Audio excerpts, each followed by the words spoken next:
Oh, j'ai découvert un défaut qu'on a qui est hyper intéressant. C'est pas parce que tu parles à quelqu'un qui a raison que tu vas l'écouter.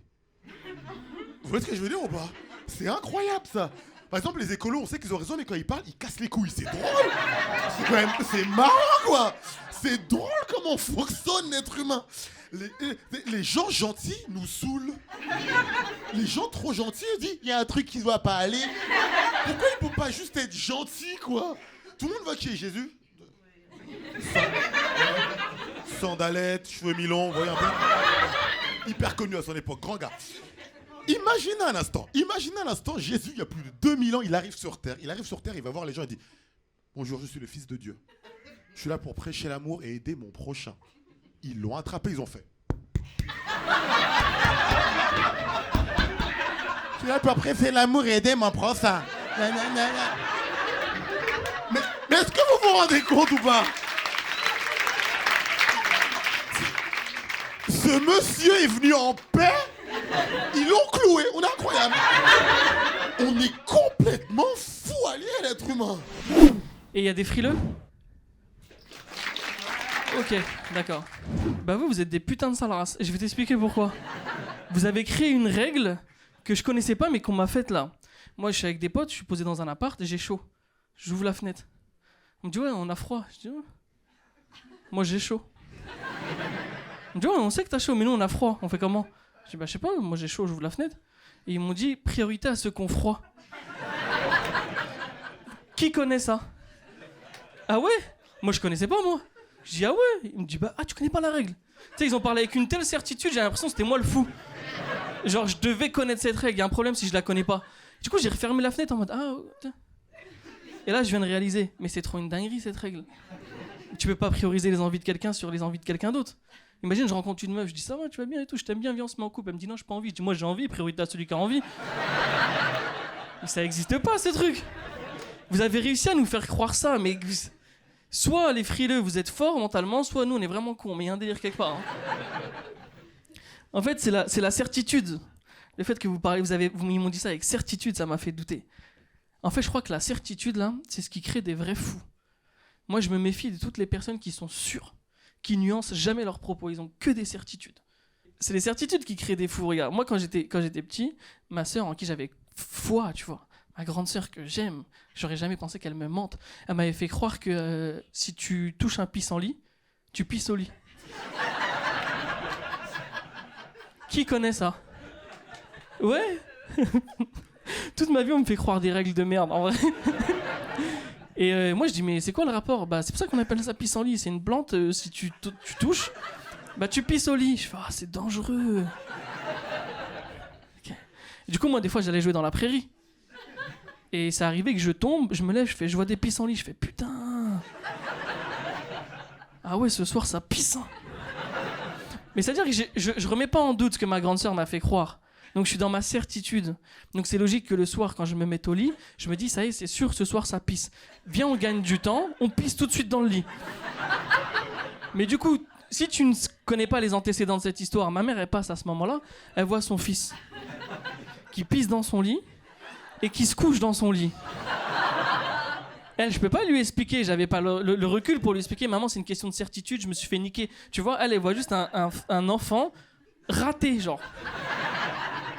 Tu vois ton enfant qui pisse au lit et qui se met dans son lit, tu te dis à quel moment c'est parti en couille. Ça m'a valu des séances de psy, j'étais un gamin. Et dans ma tête, ils étaient tous fous. Le psy il me dit pourquoi tu fais ça? Je dis mais tu connais pas les pisses en lit toi? Il y a pas longtemps, il y a une vieille dame qui me demande si je suis de Guadeloupe ou de Martinique. Je lui dis non madame, je suis pas entier, je suis d'origine malienne. Elle me dit c'est bizarre parce que vous parlez bien français. Je dis madame, si je parle bien français, c'est peut-être parce que je suis né en France, vieille conne. Je déconne, hein, j'ai pas dit ça. J'ai juste dit vieille conne. Je déconne, j'ai rien dit, je respecte les personnes âgées. Hein. Les vieux, c'est fragile, hein. Les vieux, c'est un peu comme des microbes. Hein. Il fait trop chaud, ils meurent. Il fait trop froid, ils meurent. C'est pour ça qu'ils parlent tout le temps de la météo. Hein. Il fait pas chaud aujourd'hui. Hein. Il y a vraiment plus de saison et ils meurent. Merci beaucoup, le panard. Il y a des gens qui ont des chiens ici? Ouais, est-ce que vous ramassez bien leur crotte? Ça, c'est un délire. Hein.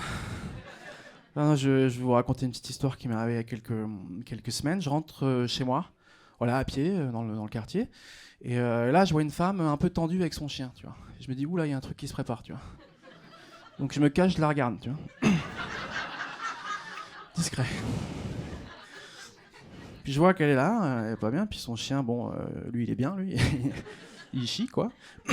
Et du coup, la femme regarde un peu partout, comme ça, et part, tu vois, doucement, quoi. Et là, je me dis, tiens, je vais la suivre. Je la suis, et puis elle ouvre son portail et tout. Je suis là, un peu plus loin. Elle rentre dans sa maison, tu vois. Et je me dis, je vais aller chercher la crotte de son petit chien, tu vois. J'avais un peu de temps. Puis là, tu sais, des fois, les poubelles, il y a des petits sacs plastiques prévus à cet effet, tu vois. Donc j'en prends un. Et je prends la petite merde, tu vois. Je suis, wow, léger, déjà, super. Pour ceux qui ont pris là, tu vois. Et je me dis, tiens, je vais devant chez elle et je vais essayer de lui mettre la petite crotte entre le portail et sa maison, tu vois. Pour lui donner une petite leçon, tu vois. Donc je prends la crotte, un peu, tu vois, le football américain, quoi, tu vois, à l'ancienne. Et c'est léger, hein, une crotte. C'est léger, et du coup, un peu trop de force, et elle tape contre la façade. Et là, belle trace de merde. Et du coup, je suis gêné parce que c'était pas mon projet, je voulais pas faire ça, je voulais pas lui donner ce genre de leçon, tu vois. Et du coup, bon, j'essaie un peu penaud, tu vois, un peu honteux, je me retourne et je me barre doucement, et là, je vois un homme avec son chien qui me regarde comme ça. Et du coup, je vais le voir pour pas qu'il y ait de quiproquo, tu vois. Je lui dis non, mais c'est une femme qui a oublié de. Il me dit non, mais je vous arrête tout de suite, je vous ai suivi. Je dis, ouais. Et il me dit ouais, franchement non, parce que nous qui avons des chiens, on fait toujours super attention. Il y en a toujours un ou deux dans le quartier qui ramassent pas leur merde. Et là, vous l'avez vu, vous avez fait ce qu'il fallait. Écoutez, je vous serre la main. Je lui serre la main. Il me dit bah merci beaucoup. Tu vois, je suis revenu chez moi, j'étais heureux, quoi. Tu vois. J'étais heureux. Puis tu sais, souvent c'est vrai, souvent tous là, on se dit c'est quoi le sens de notre vie? Tu vois, c'est quoi le but? Et moi je lui dis ça se trouve c'est ça, moi. Tu vois. Le but, tu vois. Je me dis pourquoi pas créer aussi une petite application, tu vois, sur le téléphone. Ça s'appellerait Ramasse Merde. Bon. Voilà, et dès que vous voyez une petite incivilité ou tu vois une crotte voilà, sur un trottoir, vous prenez en une petite photo, vous l'envoyez sur l'application. Moi, je vous géolocalise. Et puis j'envoie un gars de mes équipes qui est au plus près, tu vois, prendre la crotte, nettoie, etc. Tu vois. Et si vous avez une preuve que c'est une personne en particulier, tu vois, et ben on peut lui foutre la merde sur sa maison, moyennant 5 € en plus, voilà, ou dans sa boîte aux lettres. Voilà, c'est rapide, c'est propre, c'est ramasse merde.